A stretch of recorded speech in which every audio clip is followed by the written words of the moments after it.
One shall be taken. Up in clouds to meet Jesus? No. Into a place of safety. Now, you can use this as a kind of a type of what may happen when Jesus returns, but the context is not discussing that. Two women will be grinding together, one shall be taken, the other left. Two men will be in the field, the other one taken, the other left.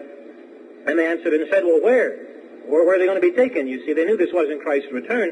And he said unto them, wherever the body is, wherever the church is, there will the eagles, interesting symbolism, there will all the eagles be gathered together. Wherever the body is, we'll all be together. It describes unity.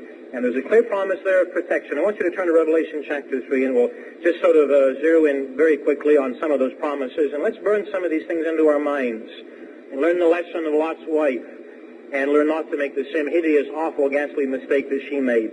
So many people are going to make that mistake, God says, and Satan knows it, and Satan is preparing to do what he will have to do because of it. Chapter 3, verse 10. Because you kept the word of my patience, I'll keep you from the hour of trial. Notice that. You kept the word of perseverance, patience.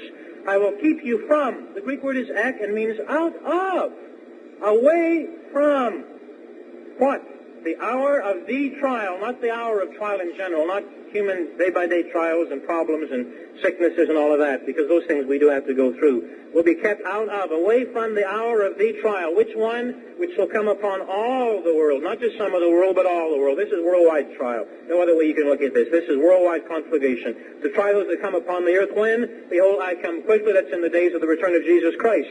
Isaiah chapter 26 is another example of this. A general promise. We'll get more specific in a minute. Isaiah chapter 26. Notice he talks about a literal physical removal. Isaiah 26, verse 21 talks about worldwide tribulation. You can read that later.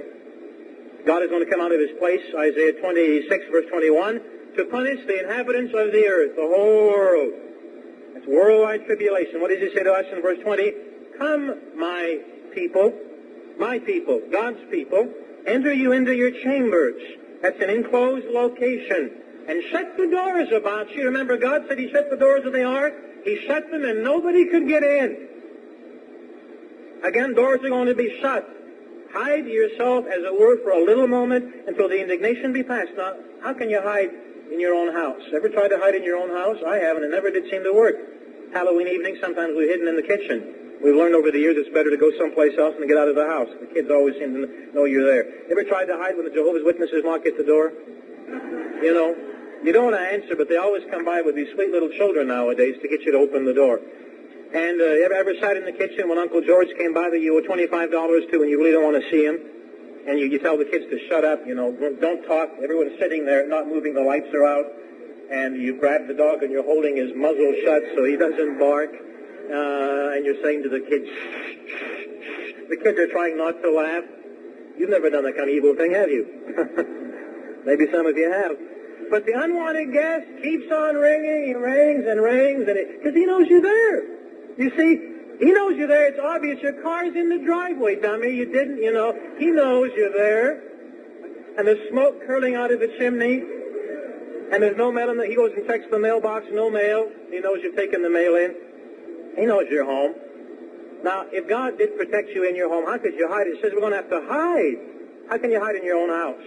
If God is protecting you miraculously in your own house, and the world is falling apart around you, and you've got some food, and you've got some water, and it's 130 degrees outside because the earth is going to be brought closer to the sun, you see, and temperatures will be going up 10, 20, 30 degrees higher than they are now in the daytime and at night. And it's 130 degrees Fahrenheit in Southern California in the day, and 110 real cool at night.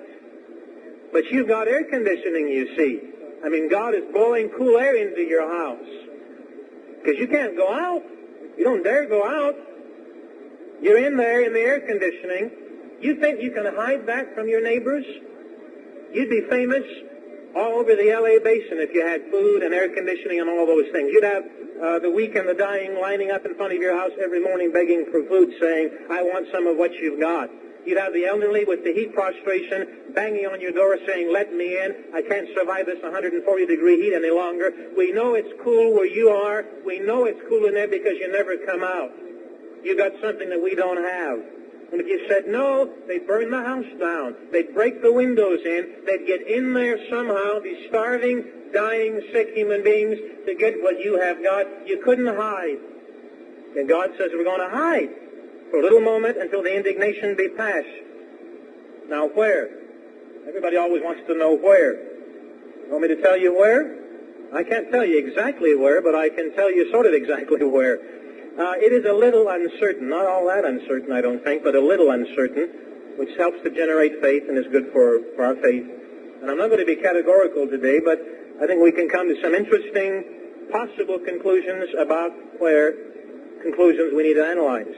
And in doing this, I'm not trying to tell you the exact location for sure. I am trying to magnify the fact there is a location, and God gives some identifying signs. You put all those signs together, you do come up with basically, would you believe it, one place. But I can get off the stick because I could say, well, maybe that one location is a type. Maybe it's all antitypical of someplace else. I don't think it is, but maybe it is. I don't think it is, but we'll see. Remember in Revelation, that much we do know. And the wilderness in Greek means a deserted, desolate place. Does Los Angeles County fit that picture? There are locations that are desolate. There are no locations that are deserted, you see. We got too many human beings here for Los Angeles County to be called a wilderness. How about up in the high desert? Are we all going to go up to Victorville? I mean, up there it's sort of desolate, to say the least. But, you know, people are moving up to Victorville by the thousands every month because they got all the cheap housing, and people want to drive all the way from Victorville, which is south of Barstow, down into Orange County to work, because the same house up in Victorville that costs $45,000 costs $200,000 in Garden Grove, without the crime and without the smog.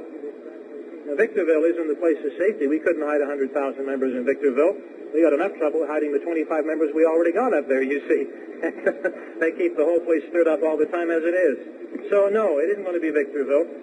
Before he left the church, many years back, Dr. Ernest Martin postulated that the place of safety might be in Switzerland, up in the Alps. And he was quite serious about that. You know, I've been to Switzerland, and it is not desolate. They got all that snow up there. There are beautiful streams. It is green. It is not a wilderness, a howling wilderness. Switzerland is not. It is not deserted. Those hardy Swiss live all over those mountains. They live every place. And, you know, the villages hang off the sides of some of the most unbelievable peaks. They even have to be little narrow gauge railways to get up to the top of some of those mountains because they can't even build roads to get up there. It's so high. But the Swiss will build little